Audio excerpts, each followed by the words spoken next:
Canada, apparently they're throwing tariffs on manatee meat and bovine semen, which means The View is very unhappy. It's not even that. And The View, you don't need to find Trumpers. You need to fire your race baiters. Yeah. You need to fire the two races. You've had people. You had a McCain on there.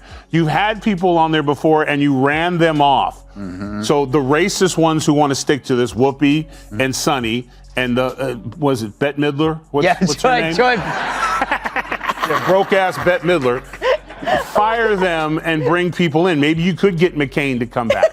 She was a Republican, but every show and every break, she was nearly in tears because she was being attacked. What happens when Whoopi Goldberg opens her mouth and accidentally wanders straight into the razor-sharp sarcasm of Greg Gutfeld, with Tyrus grinning from the sidelines like a wolf waiting for the punchline? Chaos erupts. Glorious, meme-worthy chaos that the internet will feast on for days. One moment she's preaching to the nation like it's her personal stage. The next, she's mentally booking herself a long escape from the court of public opinion. Spoiler alert. It's not just her talking points that crumble under pressure, it's her entire presence. This isn't your average talk show slip-up. This is a full-blown comedic car crash that you simply cannot look away from. Happy Wednesday, everyone. Well, not if you're Whoopi Goldberg, a.k.a. Karen Johnson. Yeah, who knew Whoopi was a Karen? I thought that was only for white people, like Toyota Priuses and skiing. Roll it, Francis. Good morning and welcome to The View. You all saw the news. Whoopi will be back here in 2 weeks. Okay? It's so cute when one of their side gets punished. They sulk like they ran out of raw cookie dough in the green room. Whoopi Goldberg, the self-proclaimed philosopher queen of daytime television, has once again managed to do what only she can: turn casual political chatter into a full-blown interpretive dance of confusion, self-importance, and contradictions that could give anyone a headache. This isn't just commentary. It's performance art for the perpetually baffled. And in a twist dripping with irony, she ended up getting verbally and intellectually dismantled. Not by people sitting across from her, but by two critics who weren't even in the same building. Yeah, ABC suspended Whoopi for 2 weeks because she said the Holocaust had nothing to do with race. She said this on a show called The View, which makes everything about race. Except now. The Holocaust isn't about race. No. It's not about race. Ethnicity. It's about a different race. But it's not about race. It's not about race. What is it about? Because it's about man's inhumanity to man. Yeah, that's heroically stupid. Even for The View. That's right. Whoopi took a spectacular loss at the hands of Greg Gutfeld and Tyrus, without either of them ever stepping foot near her sacred table of daytime drama. If that's not the definition of decline, what is? Let's rewind for a second and picture a typical episode of The View, where facts are optional, accountability is extinct, and outrage is practically the air they breathe. Whoopi sat high on her throne, channeling the daytime oracle of grand delusion, draped in righteous fury, as if someone had just asked her to host a charity bake sale for basic civility. So the problem is that you have to go after the racist people. And if the CEO goes, you know what, I'm not going to allow a woman on my show or man that will go after white America and talk about them like dogs. That doesn't represent our ideals or values for anyone. And get rid of those people, and this will clear up real quick. So do you have to actually look in the mirror and clean up your own backyard and get the racist people out? Because that's who you allowed in. You allowed black racist on TV who could just go all day and say anything about white people. And I guess lo and behold, they forgot that there's a lot of people at home, white people at home during the day, that are not watching your show anymore. So just clean it up. Yeah, you know, Emily. She launched into one of her trademark theatrical tirades, this time declaring that democracy itself was being held hostage by anyone daring to question her latest emotional monologue. In other words, just another Tuesday in Whoopi land. But then the internet struck back. Far away from The View's clapping seal crowd, audience, Greg Gutfeld and Tyrus dropped one of their signature late-night truth bombs. No glitter, no giggling panel, just pure sarcasm, hard facts, and that classic Gutfeld deadpan mockery that hits harder than Whoopi's morning coffee when someone dares to challenge her worldview. Yesterday on The View, otherwise known as Hell's DMV, Whoopi Goldberg asked how much different are the values of the Trump administration from the Taliban.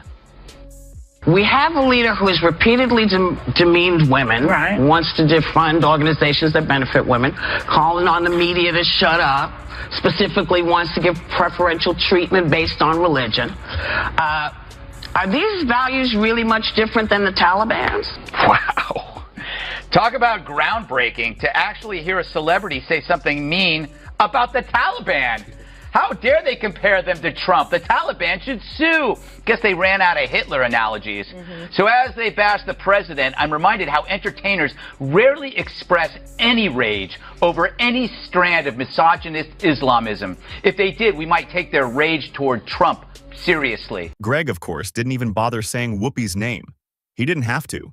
He simply highlighted the absurdity of celebrity commentators who managed to be wrong more consistently than a broken weather app. The type. The ones who demand everyone educate themselves right after they mispronounce the name of Ukraine. Meanwhile, Tyrus, looming like a WWE bouncer at a Mensa meeting, dropped a metaphor so devastating it reduced Whoopi's credibility the way Thanos reduced half the universe. And here's the kicker. None of this happened on The View, yet Whoopi reacted as if the criticism had been hand-delivered to her inbox by logic itself. She puffed. She summoned the ancient spirits of Hollywood indignation, staring into the camera with the determination of someone who just discovered Twitter last week and thought Gutfeld was a spice. This wasn't just a stumble. It was a full-blown explosion of ego and insecurity. Check it out on The View, all right? Talking about Latinos. Watch this, Tyrus. Latinos in Texas, a district that's 97% Latino, went 75 percentage points for Donald Trump. Why? Misogyny. It's on the border. It's the border misogyny. crisis is on their doorstep. And they were begging people to care about it for years. We Misogyny need to and take sexism. some lessons. That's what that was. Misogyny and sexism. Sure, all that, and the price of butter. Sonny gets the game ball. If it wasn't for her, asking that question, it might have been a closer election. Ah, yes, the infamous sigh, that ancient art of releasing a long theatrical exhale, as if the crushing weight of other people's opinions is simply too much for her saintly shoulders to bear. It's the universal signal for, I've lost this argument, but I'll pretend you're beneath me now. And, oh, the internet had an absolute field day with it. Twitter turned into an open mic roast. YouTube comment sections became group therapy for people scarred by daytime TV. And even Reddit, which usually unites only to obsess over AI or bizarre pasta recipes, found common ground in mocking her latest attempt at political wisdom. Clips went viral. Memes were born. And that image of Whoopi glaring into the camera while struggling to explain why opposing opinions are the root of all evil practically begged to be printed on a t-shirt. Somewhere, an Etsy shop is probably already cashing in. And let's not forget her greatest hits, defending a convicted director with semantics instead of morality, confusing political disagreement with actual violence, and twisting free speech into a game where only she gets to spin the wheel. That, in a nutshell, is pure Whoopi brand. But when nothing really comes to mind. I was like, cha-ching.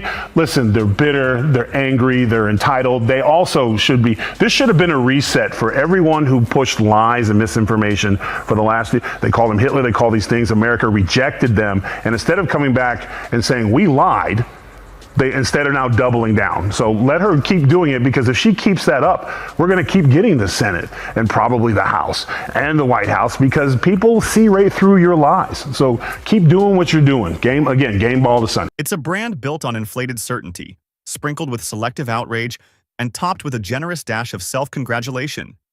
Think of it as if a TED Talk and a Facebook rant had a baby, and that baby somehow won a daytime Emmy. Meanwhile, Greg and Tyrus didn't even break a sweat. They just existed, they breathed, and they made sense.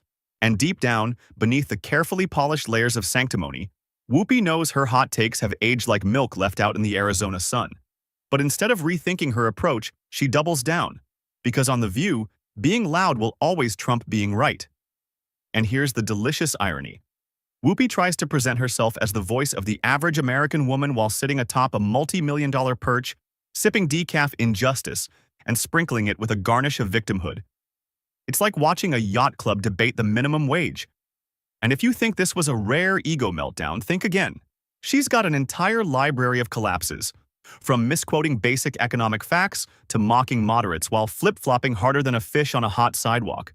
Sausage maker Johnsonville is recalling more than 42,000 pounds of pork sausage for possible contamination with plastic fibers. Fortunately, authorities were able to track all 42,000 pounds to a single location in New York City. At this point, the Whoopi meltdown has become an American tradition. It starts with that smug smirk, followed by a vaguely political monologue packed with buzzwords and dripping with emotion, then applause from the studio crowd who are just happy to be in an air-conditioned room. And finally, the collapse, when facts, or Greg and Tyrus, gently poke holes in her fantasy. But the real kicker came after Greg and Tyrus shared their take. Not on Whoopi herself, but on the broader culture of celebrity-driven misinformation. Whoopi took it like a personal insult to the Church of Viewdom, her energy screaming, "How dare they challenge me? Don't they know I was in Sister Act?" The performative victimhood was almost theatrical. She wasn't just wrong, she was wounded. As if satire and criticism were some form of emotional violence. That's the trick. If every rebuttal becomes a personal attack, you're no longer wrong. You're brave. But bravery isn't misleading millions while patting yourself on the back. Bravery is admitting when you're in over your head. And Whoopi, she's busy building a submarine in the kiddie pool. It's not even that. In The View, you don't need to find Trumpers. You need to fire your race baiters. Yeah. You need to fire the two races. You've had people. You had a McCain on there. You've had people on there before, and you ran them off. Mm-hmm. So the racist ones who want to stick to this, Whoopi and Sonny, and was it Bette Midler? What's her name? Yeah, broke-ass Bette Midler. Fire them and bring people in. Maybe you could get McCain to come back. She was a Republican, but every show and every break, she was nearly in tears because she was being attacked. And Greg Gutfeld?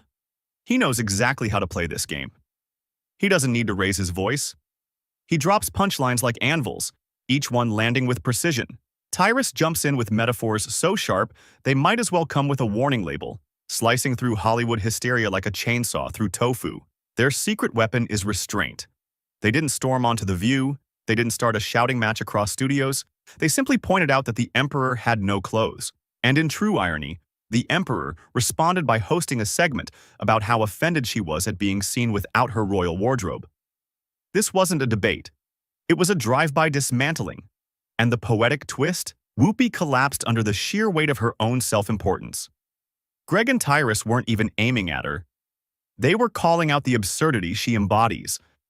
But like a moth to a flame, she jumped right in, practically begging for the spotlight, and melted down on live TV like a candle made of hypocrisy. Of course, her co-hosts circled the wagons, chanting the familiar affirmations. "You're so brave. Thank you for using your voice." And the classic, "We love you, Whoopi." Their brains are small. But who's the dumbest one of all? True, none of them are in Mensa, but who's the most densa? Perhaps it's Sonny who mastered the art of making idiots look smart. Now, The View could ask a mirror who's the dumbest one of all, but there's no way that glass doesn't shatter. It felt less like a daytime talk show and more like a group therapy session for wounded egos. But the public wasn't buying it. Not social media, not everyday viewers, not even some longtime fans. Because after a while, the drama stops feeling authentic and starts looking like a tired routine. When every disagreement is spun as a personal attack and every critic is painted as evil, people begin to wonder if maybe the real problem is the show itself. And just when you think the spectacle couldn't get more absurd, we dive into the hypocrisy files. Whoopi's greatest hits of contradiction, a hall of fame so baffling it deserves its own wing in the Museum of Cognitive Dissonance. Let's take a spin through her long and loud career of saying the exact opposite of what she said 5 minutes earlier, each time with full confidence and no memory of her past statements. First stop, one of her chart-topping moments, defending Mel Gibson. Yes, that Mel Gibson, the man infamous for his hate-filled rants against half the planet. So that makes Sonny Hostin, who thinks climate change caused the solar eclipse, the dumbest of them all. Because everyone knows the moon caused the eclipse, which is controlled by The View's gravitational pull. All right, Kat, did you ever see such a group? It's amazing how Joy and Whoopi became the smart ones. For me, the most shocking thing about the conversation was how truly boring it was. They're like, well, the cicadas, they're cicadas. Okay, but it was like every 100 years. No, it's every 17 years. Do you know how many Emmys this show has? Back then, Whoopi assured everyone that Mel couldn't possibly be racist. Because, according to her, he was always nice to her. Touching, right?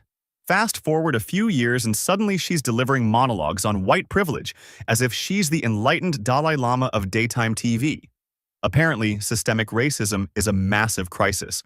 Unless, of course, it's her Hollywood friends caught with their figurative hoods down. Imagine being so morally flexible you could limbo under a bar set by the International Criminal Court.